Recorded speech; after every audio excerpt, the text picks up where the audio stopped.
Ouais. Quand t'as dit ça, ils t'ont écrit. Quand t'as dit ça. Boker Or, Hashem Hashem. Boker Tov. Je rêve, Boker Tov. Boker Tov. מה זה זה? אתה מדבר, פטפט.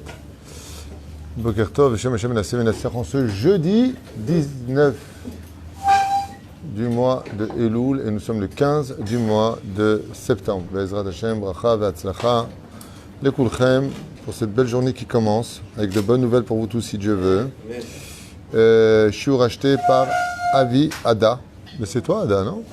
Ah, c'est toi qui as acheté ce shiur. Puis pour la refouach lema de sa belle-mère en plus. Pour ta belle-mère. Bah, dans cette génération, ils veulent se débarrasser de toi, tu fais la foi. Fais merde. Achlama Meira, de bonnes nouvelles pour Sonia, Selma, Bat Miriam, Anna Refanala, Anna Elna Refanala, Mitorch Arbenot Israël.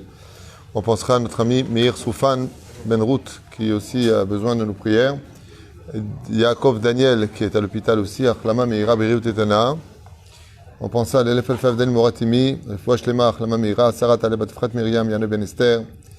Chayli Bracha Bat Whitney Sharon, Mazal Tov Evelyne Bat Alice Cohen, Chaya Ruchama Esther, Bat Rivka. Vous pouvez encore une fois, j'insiste, faire des télim pour cette magnifique Yalda, Shem Rechota Bechol Asherla, Anna Elna Refanala, on pensera à Joël, Myriam Bat Sarah, Refouach Lema, Achlama Meira, Baruch Ben Ruth Soufan, Meir Ben Ruch, Ben Sharon Mazal Shlomo, Jonik Ben Zeira Nissim, Nachman Ben Rachel Odaya Evi, Esther Bat Yael, Janine, Zmira Bat Alisha, Isha Rachel Bat Sarah, Michael Ben Sulika, Najba Bat Sultana, et tous ceux qu'on n'a pas cités, bien sûr, Bechol Atar Ve'atar, et on pensera bien sûr en même temps les Lunishmat Shel Kol Mete Israël, Ubichlala Meshematov, Adagul Vachashuv, Yosef, Gérard, Ben Israël Zetoun. Baruch Hashem Tenachenu, Jilou Yom Tov V'Nefsin Yadon, Kulam, bli yotze min haklal, Mordechai Ben David, Atia, וכן שנה בת דבורת סטפני, ז'יזל מזל בת ציפורה, חיה בת מרים, סמי שלמה בן זעידה, וכן על זה הדרך. אוכלי מחלוף בן שרה. On commence notre premier jour en vous souhaitant tous les bonheurs du monde, Be'ezrat Hashem. Juste avant de commencer ce magnifique shiur que je vous conseille d'écouter grandement et vivement, avec l'aide d'Hashem, qu'on soit toujours dans des shiurim qui réveillent chez nous l'amour de la Torah, c'est le but. Be'ezrat Hashem Yitbarach. Sur un enseignement du Rav Yonah Metzger, Shlita chez Badel Chaim Arukim. J'aimerais juste comme ça vous dire que vous êtes nombreux à m'envoyer cette vidéo qui a été faite par un arabe à mon insu, en prenant des bribes de plusieurs cours. Bon, c'est déjà été fait 1000 fois ou 2000 fois de prendre, moi, le Rav Ron Chaya et d'autres rabbanim, de prendre des bribes du cours pour inciter à la haine du juif et démontrer par A plus B que regardez ce que disent les juifs, un rabbin défilés musulmans, des trucs shtouyot mitzakvaniot. Et donc ce sont des vidéos qui circulent sur les réseaux sociaux dont les antisémites se régalent de ce genre de choses. En plus, ils déblatèrent vraiment des shtouyot mitzakvaniot. Et je demanderai d'ailleurs aux non-juifs, si c'est possible pour eux, d'éviter d'essayer de commenter la Torah. Vous plaît, soyez gentils, commentez vos commentaires à vous sur ce que vous comprenez de chez vous, mais évitez de mettre votre nez dans le Talmud pour essayer d'expliquer ou d'essayer de prouver que ce que l'on dit ou pas est bon. Avec tout le respect que je vous dois et l'amour que j'apporte à chaque être humain, c'est-à-dire, soyez gentils. Chacun à sa place et c'est pas les traductions en français que vous trouvez à droite et à gauche qui veulent dire, je vous rappelle que ça fait 2000 ans qu'on étudie le Talmud et qu'il existe plus de 1000 livres pour expliquer les kavanot du Talmud, les kavanot du Rambam, quelle est l'intention? La Torah est éternelle. Rien comme ça, je vous juste une petite parenthèse, ne faut pas tenir compte de ce genre de choses. C'est des shtuot de mitzakvaniot. À Shiur Shalayom, Daber Itanu a un sujet très important avec beaucoup de chidushim. Et bien entendu, ce shiur sera aussi dédié à la tzlachat de vous tous, ceux qui nous soutiennent particulièrement, avec Shana Tova ou Metuka. Alors, on a vu ça déjà plusieurs fois, mais on ne nous l'a jamais encore expliqué comme je vais l'expliquer maintenant. Vous avez vu que dans le Seder de Rosh Hashanah, une fois de plus, nous allons venir sur la pomme. On a fait, je crois, rien que cette semaine, 2 shiurim sur ce sujet-là, ça fera le 3e, plus ceux qui sont de l'an dernier, ça fera à peu près 10 shurim sur la pomme.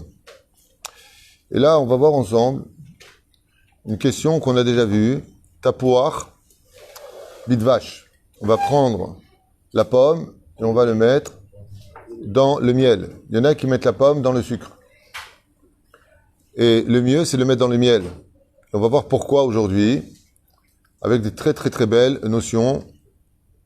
Bezrat Hashem Barach. Lachen Katouv, Tapouach, Var Matok. La pomme, elle est déjà elle-même sucrée comme on l'avait vu. Loya, Dif Batzal, il n'aurait pas été préférable, dans ce cas-là, Baruch Haba Tzadik, de prendre du Batzal. Mazé Batzal. Oignon. L'oignon. Pourquoi l'oignon? Parce qu'il pique. L'oignon, ça fait pleurer. Donc tu la mets dans le miel pour symboliser que du malheur, tu passes au bonheur. De ce qui fait pleurer, tu passes à ce qui fait sourire par le miel. Azlama Dafkaze. Si tu veux dire, comme par exemple, Shini les roches, vélo les anaves, soit à la tête, pas à la queue. Ça, je comprends. Mais le mec qui dit, soit à la tête et pas aux yeux. Mais la tête, elle est sur les yeux. Les yeux, ils sont sur la tête, pardon. Donc, Zelo Kolkar Mouvan, quand on nous dit, tu prends la pomme qui elle-même est déjà sucrée, une pomme rouge, qui est déjà sucrée de par nature, et tu la mets dans le miel. Qu'est-ce que le miel va rajouter? Alzé, on avait expliqué que nous disions Shana Tova ou Metuka. Shana Tova ou Metuka. Une bonne année et qu'elle soit mielleuse. Pourquoi? Les mâts d'Avardomé, à quoi ça ressemble? C'est un médecin qui ausculte une personne et qui découvre, Hazve Shalom, une maladie difficile. Et il lui dit, vous avez de la chance d'être venu aujourd'hui. Il dit, pourquoi? Il dit, parce que vous êtes venu à temps, on peut vous sauver. Mais il faut vous opérer tout de suite. Est-ce que c'est une bonne nouvelle ou pas? C'est une bonne nouvelle. Excellente nouvelle. Il aurait tardé de 2-3 jours, comme c'est souvent arrivé dans beaucoup d'histoires qu'on m'a racontées, et c'était fini. Donc c'est une super nouvelle. C'est Shana Tova, Zetov. Aval, est-ce que ce sera facile pour celui qui subit l'opération? Est-ce que la convalescence va se passer bien? Est-ce que? Non, pour celui qui subit l'opération, c'est un peu amer. Il a besoin de morphine, il est pas bien, il va vomir, il va ceci, il va cela. Local. Nachon sheze letova, akol letova min hashamaim. Aval, le tikkun, nachon, comme on dit, le mec qui vient, il trouve sa voiture éclatée. Gamzo letova, c'est kapara, nachon, ze letova, ben en attendant, t'as les boules. Nachon, nachon on dit, qui est kapara, shakol letova, aval metuka, que même pour nous soit matok. Ce soit agréable à vivre. C'est le pshat. Atkan Leshonenu. Pour comprendre un peu plus profondément l'histoire de la pomme, nous allons bifurquer sur le shofar. Parce que le shofar a un rapport avec la pomme et le miel. À Rosh Hashanah. Je ne sais pas si vous avez remarqué, bizarrement, dans les symboles qui représentent Rosh Hashanah, dans toutes les figurines qui sont apportées, vous avez un shofar, la pomme et le miel. Est-ce que vous avez remarqué ça? Ken? Pour le miel, il n'y a pas une symbolique avec l'abondance, le fait que le miel ça coule. Oui, il n'y a pas que le miel qui coule. Il y a même des gens qui sont cool. Non, il n'y a pas plus d'abondance que dans le pot. Hein. Tu prends un pot de miel, tu le renverses. Abondance, c'est pas ça. Abondance veut dire que ça va au-delà de ce que ça présente. C'est abondant. Ça, non. La date, elle n'est pas douce. Alors le miel dans la date. On va essayer de comprendre beaucoup plus profondément de quoi est-ce qu'on parle pour celui qui est intéressé. C'est-à-dire. Donc nous allons voir que même quand vous allez acheter un paquet, par exemple, c'est un panier des représentations des simanim de Rosh Hashanah, bizarrement, vous avez le shofar, la pomme et le miel. C'est pas stam. C'est pas stam fait comme ça. C'est pas stam que dans les livres de nos chachamim, c'est aussi présenté comme ça. Lama, Rabbi Saadia Agaon, Zecher Tzadik Vekadosh Ibracha, Zchuto Yagen Al Kol Am Yisrael. Il explique comme ça, Masbir, Madwa Tokim Beshofar, à Rosh Hashanah. Il pose une question et il dit, d'où est-ce que ça vient le minhag de sonner du shofar à Rosh Hashanah? Vous inquiétez pas, il faut me suivre, c'est hyper intéressant et à la fin vous aurez le résumé qui va tout expliquer et remettre à plat. Pourquoi on sonne du shofar à Rosh Hashanah? Si on s'en réfère à la prière elle-même, parce que il y a eu le bélier de Yitzhak Avinu, Elo Shel Yitzhak Avinu. Mais on ne se rappelle pas qu'il y a marqué là-bas qu'on a sonné du shofar le jour de la Akedat Yitzhak, le jour du sacrifice de Yitzhak. Il n'y a pas marqué dans la Torah qu'il a sonné du shofar. Il y a marqué que les cornes du bélier se sont pris dans les buissons juste à côté du Misbéach, de l'autel de sacrifice. C'est tout. Donc dans ce cas-là, qu'est-ce qu'on aurait dû faire si c'était vraiment le cas? On prend une corne de bélier et on fait comme ça, on la secoue comme on fait Marorze, Matzazo. On aurait dû faire pareil. D'accord? On aurait dû faire à Kadosh Baruch Hu, voilà la corne de bélier, en symbole. Rabbi Saadia Gaon alav shalom, il dit que le son du shofar, il vient contre autre chose. Le bélier rappelle la Keda quand tu le vois. Mais le son du shofar, il rappelle un autre événement. Lequel? Lequel d'après vous? Hein? Yoshua bin Nun avec les trompettes de Jéricho? Non. Le shofar, il rappelle tout simplement le don de la Torah. Ça veut dire qu'à Rosh Hashanah, comme c'est marqué, le monde a été créé pour l'étude de la Torah. Nous sommes le premier jour de la création de l'homme. Rosh Hashanah, c'est le premier jour de la création de l'homme. C'est pas le premier jour de la création du monde. L'homme a été créé pour servir Hachem par le biais de la Torah. Et donc, le shofar, qu'est-ce qu'il vient rappeler? Il vient rappeler, Kol Chazak Meod, quand il y a eu le don de la Torah. Le don de la Torah n'est pas venu seul. Il est venu avec des bruits de shofar.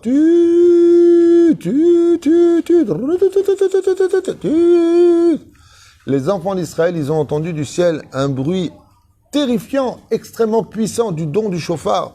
Le son du shofar a accompagné la Torah. À la limite, il serait très symbolique de mettre un shofar en guise de couverture sur la boîte du Sefer Torah, Lama. Parce que le shofar, dit Rabbi Saadia Gaon alav shalom, il est complètement relié au jour du don de la Torah. Et il y a un rapport hadouk, comme va l'expliquer tout de suite, Rabbi Yitzhak de Berdichev, Zecher Tzadik Kadosh Livracha. Vivi Mashal, lema adavar domé. Il rapporte une très très belle métaphore à quoi cela ressemble. Et il dit comme ça, Maasé, une fois un roi, qui voulait se retrouver un petit peu tout seul, se remet un peu en question.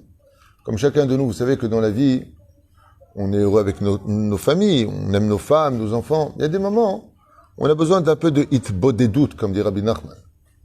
Et Rabbi Israël Berdishev raconte cette histoire du roi qui a demandé qu'on le laisse un peu tranquille et qu'il voulait tout simplement aller chasser dans la forêt tout seul, non accompagné ni de ses serviteurs, de ses gardes et encore moins de ses conseillers. Il avait besoin de se retrouver face à lui-même, voir comment il allait se débrouiller dans la forêt. Et voilà qu'en galoppant dans la forêt, cherchant un cerf à abattre, il s'enfonce et il s'enfonce et il s'enfonce, jusqu'au moment où il se rend compte qu'il est complètement perdu. Il ne connaît pas bien la forêt à l'intérieur, il ne sait pas par où se diriger, les sentiers semblent un petit peu effacés, et là il commence au fur et à mesure un petit peu à baliser, parce qu'il voit que le soleil commence déjà à se coucher. Et il est inquiet parce que la forêt est immense. Alors, très embêté, il regarde le ciel, il fait un grand soupir, et il dit, j'aimerais bien retourner sur mon trône. Mon trône représente le monde de la sécurité.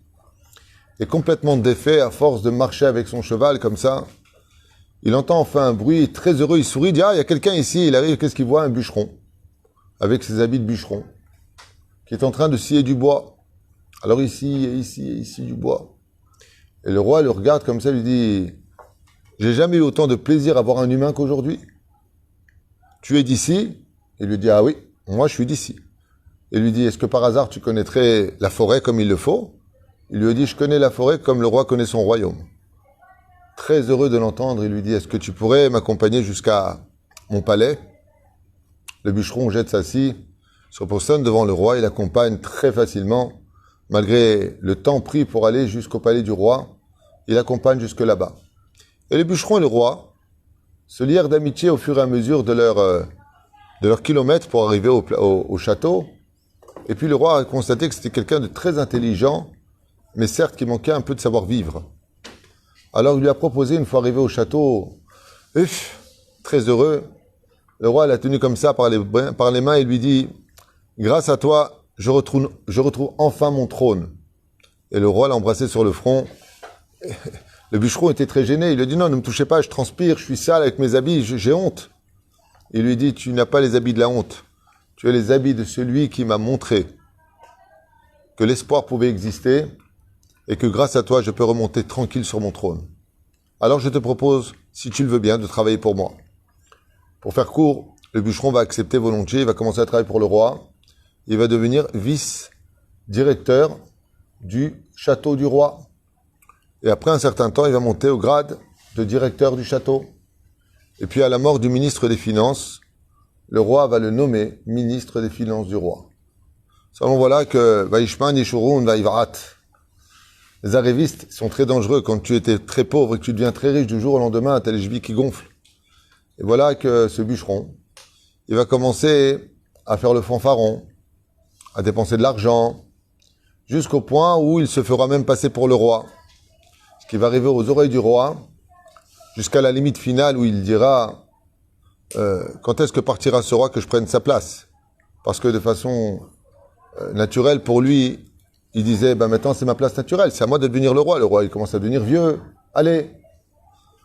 Quand le roi va avoir des preuves lui-même des dires du bûcheron et de son ingratitude, il va le convoquer au palais de justice et le condamner à mort immédiatement.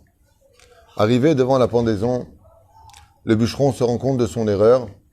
On lui demande sa dernière volonté. Il dit, si c'est possible, j'aimerais mourir avec mes habits de bûcheron que j'ai vêtus pendant de très nombreuses années. On lui amène ses habits et il les met. Quand il revient sur la potence avec ses habits de bûcheron, le roi, d'un coup, il a un choc. Il se rappelle de lui quand il a rencontré, alors qu'il était perdu dans la forêt. Il se rappelle de lui qu'il avait vu comme le Mashiach. Oh, tu connais la forêt? Tu peux me ramener chez moi? Et qui lui devait en réalité sa vie. Alors comment pouvait-il lui prendre la sienne? Le roi, grâce à ses habits, descend de son trône, avance vers lui et le serre dans les bras de toutes ses forces en lui enlevant la corde du cou comme ça et lui dit comment je pourrais-je tuer une personne qui m'a permis de pouvoir retrouver mon trône et de m'asseoir sur mon règne. Je te demande juste une chose.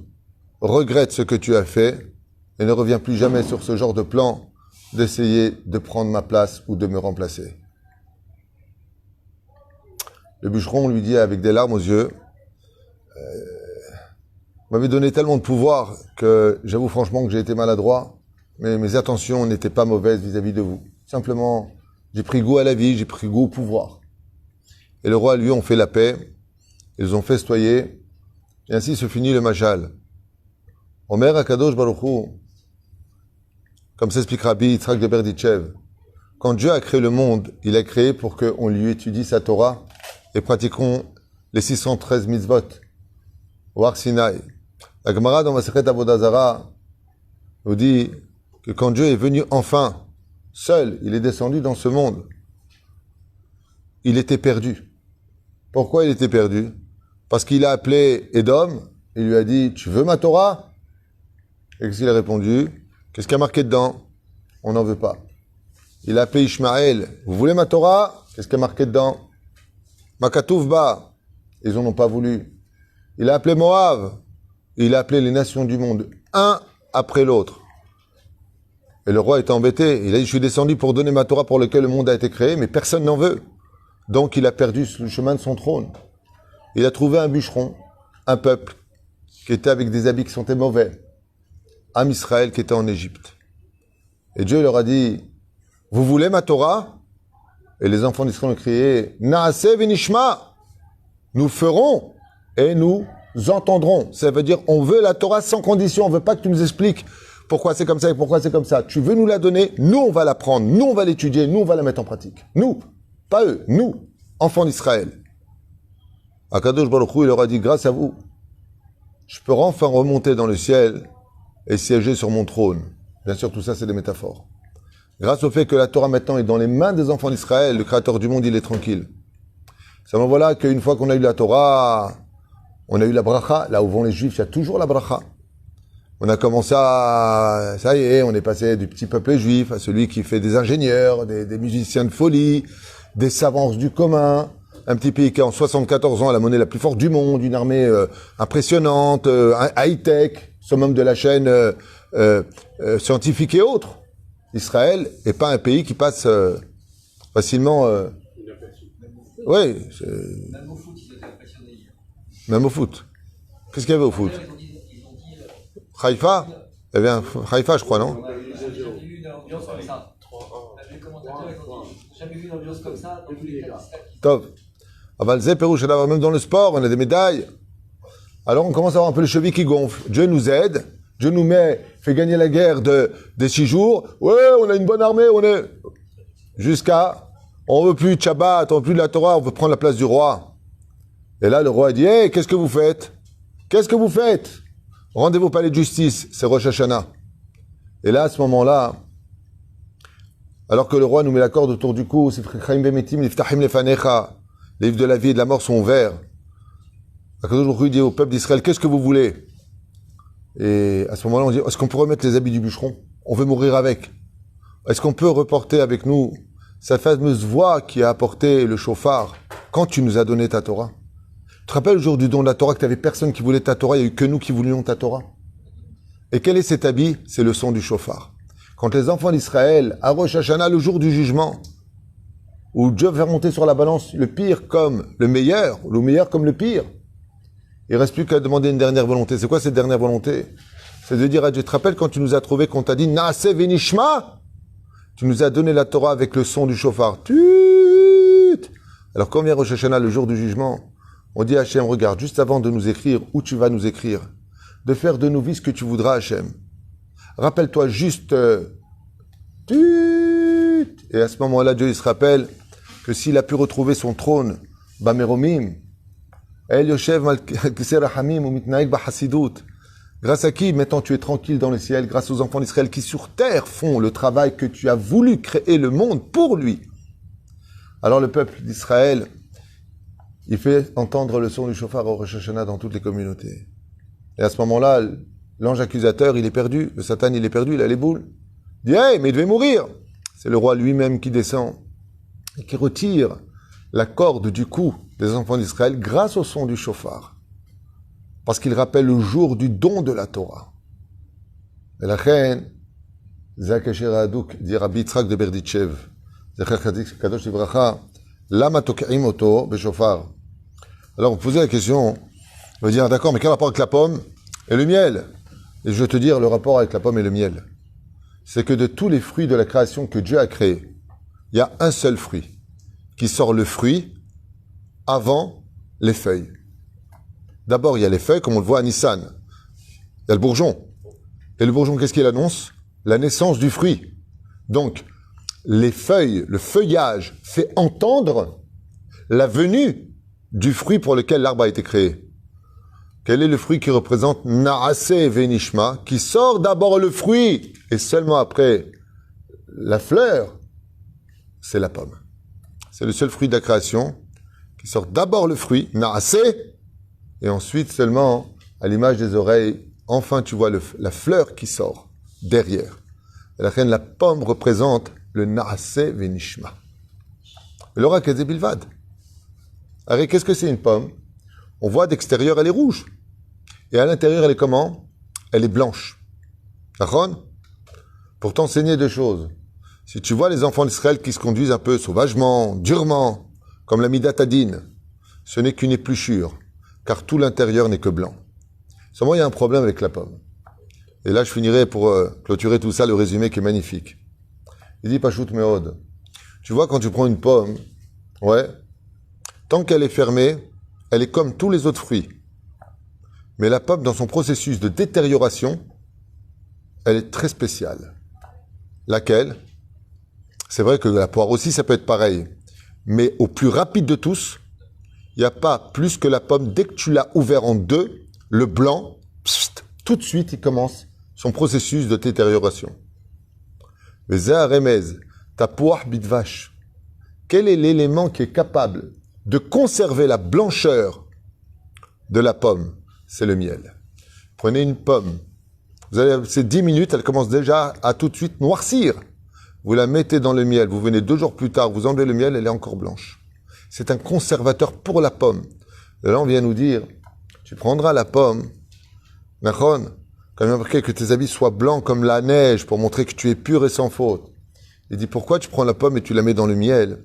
Rabbi Yitzhak il dit tout simplement, parce que tu vas demander à Hachem, garde-moi, préserve-moi, parce que tu sais que mon intérieur, même si d'extérieur, j'ai fait des fautes, je me suis mal comporté, j'ai mal parlé, je me suis énervé, mais tu sais très bien qu'au fond de moi, je suis blanc. Et qu'est-ce qui va me protéger de cela? Eh bien, c'est le miel. Mazotoberet, le miel. Le miel, il vient de l'animal le plus tamé. C'est une abeille. Hayotse minatame tamehu. Celui qui sort de l'impur, ouais, est impur. Et pourtant, le miel, il vient d'une poche qui n'a pas de rapport avec la marechet haïkoul, avec le oui, enfin, le système de l'estomac, c'est une autre poche de fabrication. Et la reine Mao, c'est, eh bien, la pomme, le miel, il vient d'un animal impur pour te dire que même si tu as été aussi impur qu'une abeille, au point de t'être tué dans les avérotes. Pourquoi l'abeille, quand elle pique, elle s'arrache l'abdomen, contrairement à tous les autres. L'araignée, le scorpion, il pique, le serpent, il meurt pas pour autant. Ah bah, l'abeille, quand elle te pique, elle y laisse son corps avec le dard. Elle se coupe en deux et elle meurt tout de suite après. Balelamdenu, même si tu as fauté au point de mériter 1000 fois la mort à l'image de l'abeille qui s'est tuée dans ses propres avérotes, sache que tu peux te transformer en miel et devenir toi aussi un conservateur sur le domaine de ta neshama chez Iteora. Elle est blanche, ta neshama. Elle est pure. Zeperu Shadavar. La reine Tovlim, en symbole, quand on trempe la pomme dans le miel, on l'élève comme ça devant Hachem. Et qu'est-ce qu'on dit? Au niveau des kavanot, Rabbi Israël Berchev, il dit, n'oublie pas que si tu as vu la midat adin sur nous, qu'on était durs les uns avec les autres, l'entité de toute la pomme, elle est blanche. Il faut juste savoir la préserver. Quand on approfondit un petit peu le mot dvash en hébreu, dvash, dalet, nachon, P, Shin. C'est Gematria 311. Ken, Dvash? Dvash, oui, j'ai un problème. Dalet, 306, autant pour moi, comme la Peugeot. 306, 311, c'est Ish. Gematria Isha. C'est pour ça qu'à Rosh Hashanah, il est impératif d'arriver au Shalom avec sa femme. Lama, pourquoi la femme a été créée pour l'homme? Dvash, Gematria Isha. Pour t'enseigner que la femme doit toujours préserver son mari, Bezrat Hashem, de la faute. Daesh matzilanu minachet. Lachen dvash gematria isha. Lachen ata bezrat Hashem Rosh Hashanah. Même s'il y a une mitzvah, comme je l'ai expliqué, celui qui achète pour Pesach, Shavuot et Sukkot un cadeau à sa femme, c'est un tzaddik. Et s'il achète un cadeau à Rosh Hashanah pour sa femme, c'est un chassid. Lama. C'est pas obligé. Tout comme tu apportes le dvash à la table, ce matok, de la même façon, commence à donner une vie un peu plus douce à ton épouse, parce que quand la femme s'épanouit, alors elle adoucit les dynimes à la maison et elle fait en sorte que son mari, Bezrat Hashem, n'ait pas besoin de fauter, parce qu'elle va être là pour lui, elle le soutiendra à l'image du dvash. Et la reine, on verra toujours ce symbole du chauffard, de la pomme et du miel ensemble, parce qu'en réalité, elles ont un lien qui les unit dans toute la symbolique de ce jour extraordinaire qu'est Rosh Hashanah. Et attendre que cette étude-là soit pour votre réussite. Refouach lema pour ta belle-mère, achlama meira vebriut etana, yeshuot venechamot, bakol mikol kol, vechen yarason nomar amen, en vous souhaitant tous les bonheurs du monde. Et notez, pour raconter tout ça, Rosh Hashanah, Bezrat Hashem, c'est le but des shiurim. C'est pas simplement de parler, c'est que très intéressant de voir, d'entendre et de constater qu'on a beau faire des shiurim sur la pomme, sur ceci ou sur cela, il y a toujours de quoi encore dire et dire, car la Torah est éternelle, à l'image de l'âme de ce merveilleux peuple qu'est le peuple d'Israël. Kol Tuv, Leitraot, Yom Tov et Sameach.